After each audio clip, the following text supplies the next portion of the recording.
다임러 트럭 코리아로 되어 있어서 좀 헷갈리는 부분이 있는데 혹시 변경의 여지는 없으신가요? 어떻게 보면 저희 고객분들께서도 굉장히 비슷한 질문을 많이 말씀을 해주시는데요. 사실 다임러는 저희 모 회사를 포함한 저희 회사의 이름이 다임러. 저희 다임러, 독일 모기업인 다임러에는 굉장히 많은 브랜드를 가지고 있습니다. 그 중에서 가장 대표적인 브랜드가 여러분들이 잘 알고 계시는 바로 메르세데스 벤츠입니다. 이 밖에도 수영 부문으로 마이바흐, AMG 같은 브랜드들도 있고요. 스마트, 또 사용차 쪽으로는 프레이트라인, 후소와 같은 브랜드를 저희 다임러에서 갖고 있습니다. 그래서 저희의 국내 법인의 회사명으로 그런 차원에서 다임러 트럭 코리아로 현재 되어 있는 상황이고요. 향후에 저희가 이 메르세데스 브랜드뿐만이 아니라 혹시 다른 브랜드를 만약에 저희가 사업을 펼친다라고 하면 그런 부분들을 고려해서 다임러 트럭 코리아라고 지금 설정이 되어 있습니다만 메르세데스 트럭 사업을 현재 위주로 하고 있고 그다음에 향후 펼칠 사업에 대해서 상방을 잘 검토를 해서 고객의 니즈가 만약에 오히려 벤츠와 더 친하겠다는 판단이 된다면 검토해 볼 여지는 있습니다.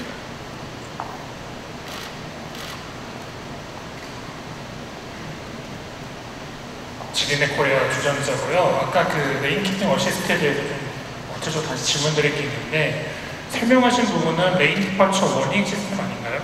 제가 알기로는 레인키팅 어시스트는 그 운전자가 스티어링을 잡지 않을 때 자동차 스스로 스티어링을 조절해서 차선대를 유지하도록 도와주는 기능인데 설명하신 거는 레인 디파처 워닝으로 좀 해야 되지 않을까 싶습니다.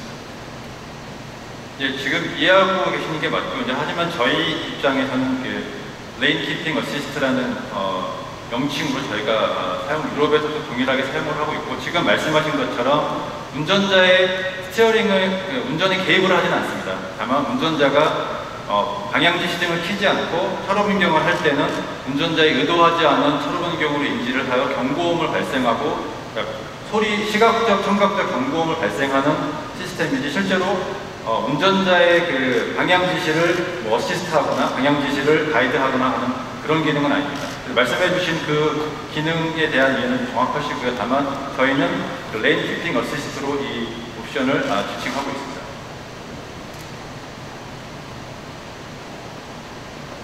네, 카미디오 장기택 기자입니다. 첨단 안전장치에 대해서 여쭤보겠습니다. 이 레인 키핑 어시스트라고 하는 장치가 이 독일이나 뭐 이런 타 지역의 차선에는 잘 되는데 우리나라 차선에 잘 안 될 수 있다. 뭐 이전에 수입차들이 뭐 그런 현상들이 있었기 때문에 우리나라 차선에 좀 최적화된 그 과정을 좀 거치셨는지 그거 여쭤보고 싶고요. 그리고 이전에 팔렸던 아트로스에도 이 레인 키핑 어시스트나 보행자 그 충돌 안전 장치 뭐 이런 것들을 추가 장착하는 프로그램도 있는지 좀 알려주십시오. 예, 먼저 그 레인 키핑 어시스트에 대해서는 저희가 이전 모델에도 일부 적용을 해왔기 때문에 사실 그 국내 차선에 대한 감지에 있어서 문제가 있다라는 보고를 받은 적은 없고요. 그 후년간 판매를 통해서 국내 차선 감지에도 문제가 없다라는 건 좀 검증이 되었고요. 다만 이제 차이가 있다면 그 전에는 약간 고가의 차량 옵션으로, 그러니까 고가 그 라인업에만 적용하던 이런 안전장치 사양들을 2017년 모델에는 거의 전 차종의 그 트랙터에 대폭 적용했다라는 게 좀 차이점이고요. 그 지금 또 다시 말씀해주신 ABA4 보행자 이를 인식하는 이 기술은 사실 유럽에서 최근에 개발된 기술입니다. 그래서 이전 차량이 아니라 지금 출시하는 차량에 새롭게 적용이 되었지만 사실 인증 문제는 아니면 그 레이더 자체 그 차이가 있거든요. 이전 세대와. 그래서 기존에 출시된 차량에 이 ABA4를 추가 장착하는 것은 기술적으로 좀 어려운 부분이 있습니다.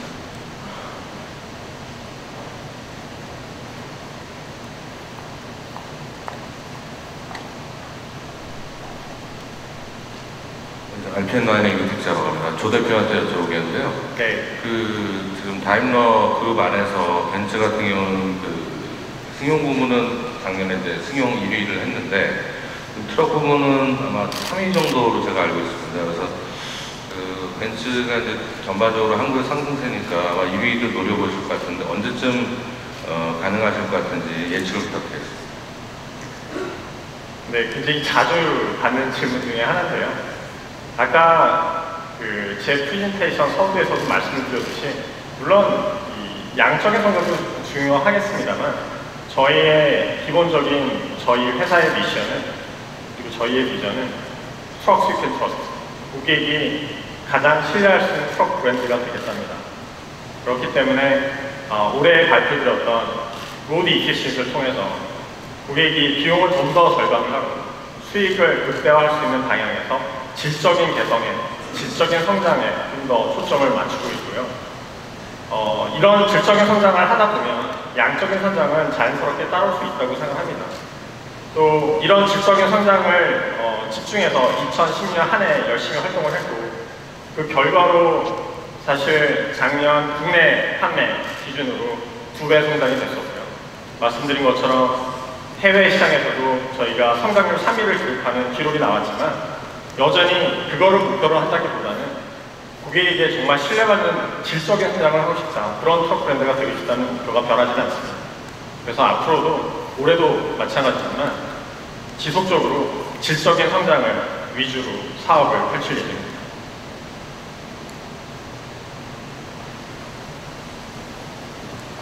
상영철 감독입니다. 오늘 행사의 그 핵심을 좀 보니까요. 2017년형 뉴 아크로스 발표를 했고 이전에 새로운 그 개념으로 로드 이피션시 이거를 이제 상당히 비중을 두면서 설명하셨어요 보니까 이 개념이 그 국내 시장에 현재 처음 이제 오픈한 내용 같은데 향후에 어떤 식으로 이거를 시장에 내놓을지 더 국제적으로 그다음에 그동안 이거를 연구한 그 어떤 테스트 과정도 있을 거고 그 결과치도 없잖아 있을 것 같아요. 그에 대한 설명 좀 부탁드립니다. 네. 오늘 이제 설명드린 로드 이피시언시는 앞서 말씀드린 것처럼 기존에는 사실 모든 트럭 회사들이 저희가 처음 시작했지만 총 보유 비용, 차를 구매를 하고 유지하는 비용에 많은 포커스를 뒀었습니다. 그러면서 고객에게 수익을 극대화하는 방법을 모색을 했었습니다만 많은 과정을 겪어보고 아까 보신 여러 가지 법적인 환경이 변화되고 도로 운행 조건들이 변화되고 점점 경쟁이 치열한 과정에서는 이것만으로는 더 이상 효율을 추하기가 어렵다라는 판단이 쓴 겁니다. 따라서 그런 와중에서 효율을 가장 저해하는 원인이 뭐냐라고 보니까 그 중에 하나가 안전이더라는 겁니다. 아무리 매일매일 연료 조금씩 잘 운전해서 아껴도 불가피한 사고를 겪어서 그거에 따른 사고 처리 비용, 수리 비용, 보상 비용 등등을 하면 이 모든 노력이 다 수포가 들어갑니다. 또 세 번째, 차량을 운행을 하면서 겪는 여러 가지 불가피한 수리들. 어차피 차량을 안전적이고 또 안전하게 운행을 하기 위해서는 정기적으로 오일도 교환해야 되고 필요한 유지 보수 관리를 할 수밖에 없습니다. 차가 서 있어야 됩니다. 근데 이 서 있는 시간이 혹시라도 길어지거나 많아진다고 하면 이것 역시 고객이 추구하는 최대의 수익에 저해되는 원인이 됩니다. 그런 측면에서 기존에 갖고 있는 총 보유 비용의 컨셉을 더 확대해서 안전과 그리고 신속한 운행 복귀라는 컨셉까지 확정한 이 새로운 패러다임이 바로 토탈 트랜스포트 이피션시 TT라는 컨셉입니다. 그리고 저희는 이 컨셉을 로드 이피션시라는 이름하에 앞으로 향후 저희가 출시할 모든 메르세데스 트럭의 제품과 서비스에 통합해서 적용해 나갈 것이고요. 앞으로 어떤 방향으로 발전할 거냐는 측면에서는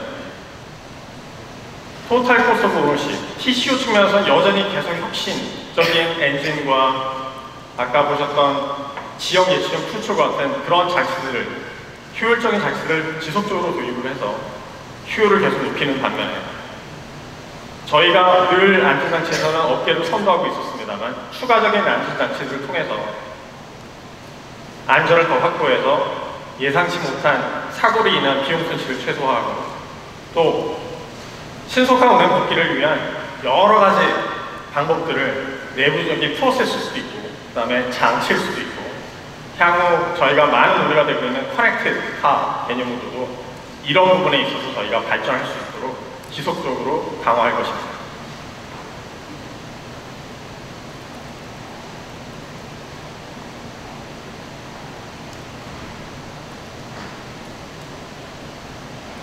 글로벌 툴스의 유일한 예입니다.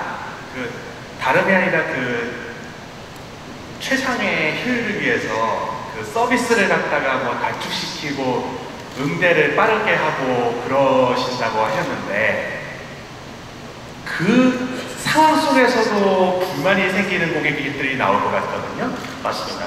네, 예를 들면은 만약에 이제 수리를 시켰는데 벤츠 쪽에서는 이제 최대한 빠르게 한다고 좀 수리할 곳이 많지만 일주일째 수리가 가능하다고 해도 고객들은 하루면 내줘야지 하고서 빽 할 수도 있을 것 같고요. 네. 차라리 그럴 거면은 수리 기간을 길게 잡아도 차라리 그냥 대신 운행할 수 있는 트럭을 대차에서 내다오고 그런 식으로 나올 수도 있을 것 같고 그런 거에 대해서 전부 고려가 되어 있는지 아니면 또 불만을 품은 고객들은 또 인터넷 게시판에 막 벤츠 트럭은 좋지 않다라고 올리기도 하고 그럽니다. 그런 거에 대해서 좀 어떻게 생각하시는지 이런 거에 대해서 좀 어떻게 좀 대책 같은 것들이 잘 마련되어 있는지 그런 것 좀 궁금합니다. 네, 답변드리겠습니다. 일단 먼저 고객 서비스 매니저 제도를 도입하게 된 배경에 대해서 먼저 설명을 좀 드리겠습니다. 제가 다임러 트럭 코리아 대표이사로 부임하고 나서 가장 많이 하고 신경을 썼던 부분 중에 하나는 내가 한국인 첫 대표이사로서 잘 수 있는 게 뭘까 이거였습니다. 보니까 저희 한국말이더라고요. 그래서 저희 고객들 그리고 저희 바디빌더들 많이 만났습니다. 고객분들 통해서 가장 많이 들었던 내용 중에 하나는 어떻게 보면 사실 각 서비스 센터별로 승용차 조립도 마찬가지지만 그 정비 프로세스를 진행하기 위한 인력들이 다 존재합니다. 리셉션에서부터 서비스 아드바이저 그리고 정비사상. 그럼에도 불구하고 아까 말씀하신 것처럼 그런 표준 정비 과정에서 다 답변이 안 되는 문의사항들과 또 해결되지 않은 불만사항들이 존재하게 됩니다. 그러면 이런 부분들을 누군가는 책임지고 문제가 해결될 때까지 답변을 줄 수 있는 경험을 갖고 해결줄을 소위 컨트롤 타워가 필요하다고 판단이 됩니다. 그래서 고객분들이 저희 고객과의 대화에서 가장 많은 말씀을 해주셨던 부분이고 그분들께서 가장 필요한 부분이다라고 하셨던 부분이었기 때문에 바로 시행한 게 바로 고객 서비스 매니저 제도입니다.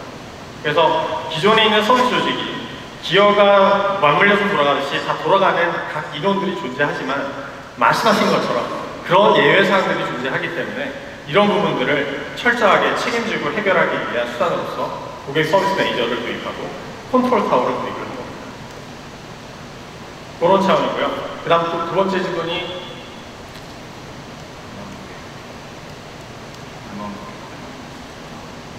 불만 고객 관련해서 항상 저희가 고객이 가장 신뢰받는 트럭 분자가 되겠다라고 말씀을 드리고 있지만 물론 그 와중에도 여전히 부족하다라고 말씀해 주시는 분들이 계십니다. 그래서 그런 쓴 조언들을 토대로 또 고객 서비스 매니저들 제도를 통해서 생기는 레슨스 런 배운 교훈들이 뭐냐를 토대로 저희는 지속적으로 신뢰할 수 있는 서비스를 제공할 수 있도록 고객과 동하는 서비스를 제공할 수 있도록 계속 발전시켜 나가겠습니다. 네, 한 가지 더 저희가 지금 시행하고 있는 제도 중에 각 서비스 센터를 통해서 또는 영업주점을 통해서 올라오고 있는 실제 고객 불만 사례들을 매주 금요일 저희 임원들이 모여서 그 불만 사례들을 하나하나 다 점검을 합니다. 그래서 그런 불만 사례들이 어떤 식으로는 해결될 때까지 저희가 다 트래킹을 하고요. 고객의 불만이 가장 큰 불만은 사실 나는 이런 불만이 있는데 너희들은 모르더라. 이게 가장 큰 불만 중에 하나였기 때문에 저희가 모든 불만을 다 해결해드리지는 못하지만 최소한 고객이 어떠한 불만을 갖고 있고 우리가 어떤 노력을 하고 있는지에 대해서는 노력하고 알려드려야겠다. 그런 차원에서 그러니까 필드나 아니면 영업점에서 올라오는 모든 고객 불만들을 하나의 그 통합된 프로세스를 통해서 관리하고 저희가 해결을 위한 논의를 일주일 단위로 정기적으로 하고 있습니다. 하이테크 개발원이라고 합니다. 오늘 말씀하신 CT도 어떻게 보면 그 기존에 말했던 그 TOC에다가 안전을 더 확대하는 개념이라고 말씀을 하셨는데요. 승용차도 그렇고 상용차도 지금 계속 이렇게 그 첨단 안전 보장, 운전자 보장을 지금 확대 적용되고 있지만 대부분의 그 시스템들이 구매 과정에서 옵션으로 묶여 있다 보니까 솔직히 그 소비자들이 선택해주지 않으면 사실상 의미가 없는 그런 시스템이 돼버렸는데 승용차의 경우도 적용을 하는 고객들의 비율이 20%를 넘기 힘든 상황에서 가뜩이나 이제 구매 비용에 민감하신 상용차 고객들이 이 운전자 보조 시스템을 적용할 수 있는 비중이 어느 정도 된다고 보십니까? 네, 일단 그런 측면에서 아까 제품 설명 때 말씀드린 것처럼 이런 총 운송 효율의 일환으로 안전이 중요하더라. 결국은 이 안전이 강화되면 그 총 비용이 줄어들어가는 컨셉입니다. 그러다 보니까 저희 이번 2017년에 출시하는 뉴 아크로스 모델에 이런 안전 장치들을 거의 기본으로 넣다시피 했죠. 그러다 보니까 불가피하게 물론 차량 가격이 다소 조금 올라간 건 있습니다만 이 가격 자체가 아까 말씀드린 총 운송 효율 측면에서 전체로 봤을 때는 총 전체 비용을 절감할 수 있는 굉장히 강력한 수단이 된다고 믿고 있습니다. 그래서 그런 측면에서 안전장치를 옵션이 아니라 대부분 기본 적용을 한 상태고요. 그리고 그런 노력이 고객 입장에서 전체적인 총 운송 효율을 줄이는데 크게 기여할 거라고 믿습니다. 저희가 그 대폭적으로 ABA 레인 키핑 어시스트, 그다음에 에어백 등의 운전자 안전 장치를 거의 모든 차량의 그 모든 트랙터 라인에 대폭적으로 적용을 했는데요. 당연히 이제 가격 인상 요인이 있지만 고객분들이 느끼시기에 사양이 업그레이드 된 만큼의 가격 인상은 되지 않았습니다. 최소한의 가격 인상을 통해서 안전이라고 하는 바꿀 수 없는 가치에 대한 그 사양들을 전면적으로 대부분의 차량에 적용한 것이 이번 그 2017년 트랙터 모델의 가장 큰 차별점이라고 할 수 있겠습니다.